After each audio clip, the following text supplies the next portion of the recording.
আর ঐকমত্য কমিশনের সাথে আলোচনার সময় মনে হয়েছে ঐকমত্য কমিশন, সরকার এবং আরো 2-3টি দল তারা বোধহয় এক পক্ষ, আমি বিপক্ষেই খেলছিলাম মনে হয়।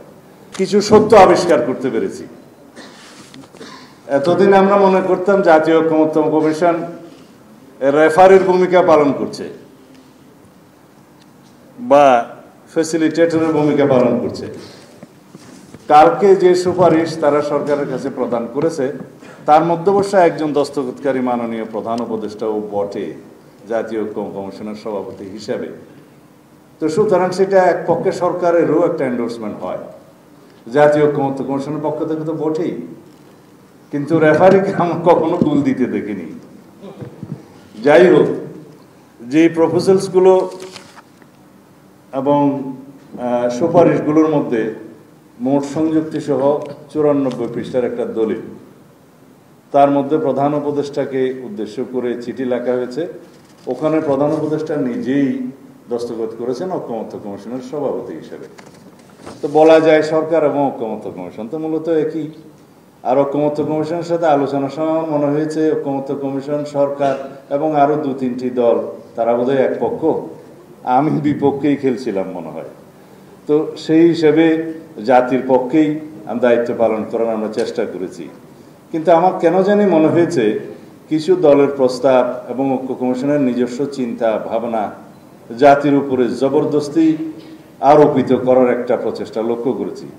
আমি আজকে এই কথাগুলো এই জন্যই বলতে বাধ্য হচ্ছি, কারণ যে দলিলটা প্রকাশিত হয়েছে সেই দলিলটা 94 পৃষ্ঠা আপনারা লক্ষ্য করে দেখবেন যে ওখানে ঐকমত্য কমিশনে যেভাবে ঐকমত্যে পৌঁছা গিয়েছে এবং যেই দলিলটা 17 তারিখে অক্টোবরের পার্লামেন্টের সাউথ প্লাজায় ঐতিহাসিক অনুষ্ঠানের মাধ্যমে স্বাক্ষরিত হয়েছে, সেই দলিলটা হুবহু ওখানে নেই।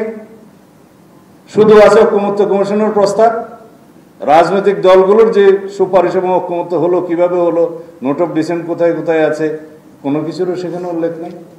48টা দফা সংবিধানের বিভিন্ন রকমের সংশোধনের প্রস্তাব সহকারে তারা আদেশ ওখানে আদেশের মধ্যে তফসিল হিসেবে সংযুক্ত করেছে, বলেছে এগুলোর উপরে গণভোট হবে। তো তাই যদি হতো 11 মাস বা 12 মাস ধরে এই কসরত কেন করা হলো জাতীয় ঐকমত্য কমিশনে? কেন মাননীয় প্রধান উপদেষ্টা ভাষণ দিয়েছিলেন জাতির উদ্দেশ্যে যে ঐকমত্য কমিশন গঠন করা হয়েছে? তার আগে সংস্কার কমিশন 6টা গঠন করা হয়েছে, তাদের সাথে আমাদের আলোচনা হয়েছে। সেই আলোচনার প্রেক্ষিতে পরে সমস্ত দলের রিকমেন্ডেশনস এবং তাদের রিকমেন্ডেশন জনগণের পক্ষ থেকে যে সমস্ত প্রস্তাব এসেছে সবগুলো মিলে একটা কম্পাইলড রিপোর্ট করে তার উপরে জাতীয় ঐকমত্য কমিশন কথা বলেছে সমস্ত রাজনৈতিক দলের সাথে। জাতীয় ঐকমত্য কমিশনের সভাপতি হিসেবে মাননীয় প্রধান উপদেষ্টা নিজে সেটা প্রকাশ করেছেন যে এখানে রাজনৈতিক দলগুলো যে সমস্ত বিষয়ে ঐকমত্য পোষণ করবে সেগুলো সংকলিত করে একটা জুলাই জাতীয় সনদ হবে, সেটা স্বাক্ষরিত হবে এবং সেটা পরবর্তী পার্লামেন্টে বাস্তবায়ন হবে। বিফোর দ্যাট যেগুলো অর্ডিন্যান্স এবং এক্সিকিউটিভ অর্ডারে বাস্তবায়ন করা সম্ভব সেগুলো সরকার করবে। এই ছিল প্রস্তাব। 31শে জুলাই দ্বিতীয় দফার আলোচনা শেষ করার পরে যখন জুলাই সনদ প্রায় পাকাপোক্ত হলো এবং প্রণয়ন হওয়ার আগ পর্যন্ত যে সমস্ত বিষয়ে ঐকমত্য হলো, সেই দিন হঠাৎ করে বললো এটা বাস্তবায়নের জন্য 2-1টা দলের পক্ষ থেকে বলা হলো বাস্তবায়নের জন্য আইনানুগ ভিত্তি চাই, বাস্তবায়নের গ্যারান্টি চাই। তা আমরা বললাম ঠিক আছে, সনদ প্রণীত হোক, বাস্তবায়নের উপায়, আইনানুগ ভিত্তি, গ্যারান্টির জন্য কি করা যায় সেই জন্য আরো আলোচনা হতে পারে। তারপরে আমরা আলোচনায় অংশগ্রহণ করলাম, আরো অনেক দিন আলোচনা হলো। আলোচনার পরে নির্ধারিত হলো, আমিই প্রস্তাব দিয়েছিলাম আমাদের দলের পক্ষ থেকে যে এই জুলাই জাতীয় সনদ প্রণীত হোক, সেটা বাস্তবায়নের জন্য আমরা একটা প্রজ্ঞাপনের মধ্যে দিয়ে গেজেট নোটিফিকেশন করতে পারি, তার ভিত্তিতে এগুলো গ্রহণ করার পক্ষে জাতি আছে কি নাই, জুলাই জাতীয় সনদ যেভাবে প্রণীত হয়েছে সেই একটি প্রশ্নে গণভোট হতে পারে, একই দিনে হতে পারে। এবং সেই গণভোট কেন একই দিনে হবে সেই যুক্তি আমরা দিয়েছিলাম, যাতে ভোটারদের অংশগ্রহণ বাড়ে, যেহেতু প্রার্থীরা ভোটারদেরকে নিয়ে আসবে এবং একই দিনে একই খরচায় একই আয়োজন হয়ে যাবে ছোট্ট একটা ব্যালটের মাধ্যমে। আমরা তখন সেই প্রস্তাব দিয়েছিলাম 2-1টি দল বাদে। বাকি সবাই সেই প্রস্তাবে একমত ছিল এবং তারপরেও সেটা নিয়ে পরবর্তীতে আরও আলাপ আলোচনার জন্য কয়েকটি দল বলল সরকার সেটা পরে আরও আলাপ আলোচনা করবে। জাতীয় ঐকমত্য কমিশন তাদের সুপারিশে দুই দিকেই ওপেন রেখে তাদের সুপারিশ দিয়েছে, আগে অথবা পরে গণভোট হতে পারে এই ইস্যুর উপর। এখন মূল প্রশ্ন সেটা নয়, যার উপরে গণভোট হবে জুলাই জাতীয় সনদ যেটা স্বাক্ষরিত হয়েছে সেটা তো এই সনদে নাই, সেটা গতকালকে সুপারিশের মধ্যে নাই। আছে হলো যে সমস্ত প্রস্তাব ঐকমত্য কমিশন এবং দুই একটি দল দিয়েছিল, সেই প্রস্তাবগুলো যেন ওনারা সরাসরি ওই আদেশের মধ্যে, খসড়া আদেশের মধ্যে তারা অন্তর্ভুক্ত করলো। তফসিল হিসাবে বলা হলো এই 48টা দফার উপরে গণভোট হতে হবে। এখন সেই আলাপ তো হয়নি আমাদের সাথে।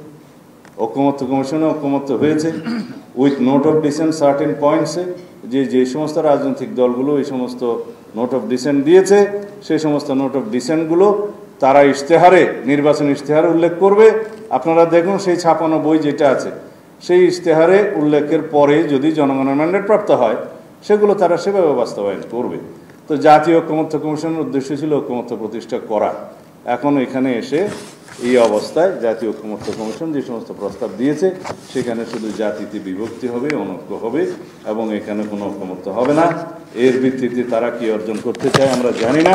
এবং যে সমস্ত প্রস্তাব নির্বাচন কমিশন থেকেও একটা অধ্যাদেশে আরপিওতে এসছে তাতেও আমরা লক্ষ্য করেছি যে উদ্দেশ্যমূলকভাবে নির্বাচন সংস্কার সংক্রান্ত কমিশনের একটি অনালোচিত প্রভিশন সেখানে অন্তর্ভুক্ত করে আরপিও অর্ডিন্যান্সটা পাশ হয়েছে, সেটা এখন অর্ডিন্যান্স হওয়ার অপেক্ষায় আছে।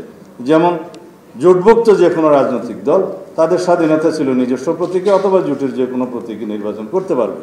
হঠাৎ করে তারা একটা অগণতান্ত্রিক পদ্ধতিতে বলে দিল যে জোটভুক্ত হলেও তাদের নিজস্ব প্রতীকে নির্বাচন হতে হবে। দেখলাম আরেকটি রাজনৈতিক দল তাকে সমর্থন করে যাচ্ছে। তো এটা পক্ষপাতমূলক আচরণ আমরা আশা করি না। আমরা অন্তর্বর্তী সরকারকে তত্ত্বাবধায়ক সরকারের ভূমিকায় দেখতে চাই। তারা যেন নিরপেক্ষভাবে আচরণ করে এবং তাদের সমস্ত কর্মকাণ্ডে যেন জাতি একটা আশ্বস্ত হতে পারে, ঐক্য থাকতে পারে, সেভাবেই যেতে হবে। আমরা তাদের ঐকমত্য কমিশনের এবং সরকারের বিভিন্ন পদক্ষেপে আজকে এখানে এসে হতাশা ব্যক্ত করছি।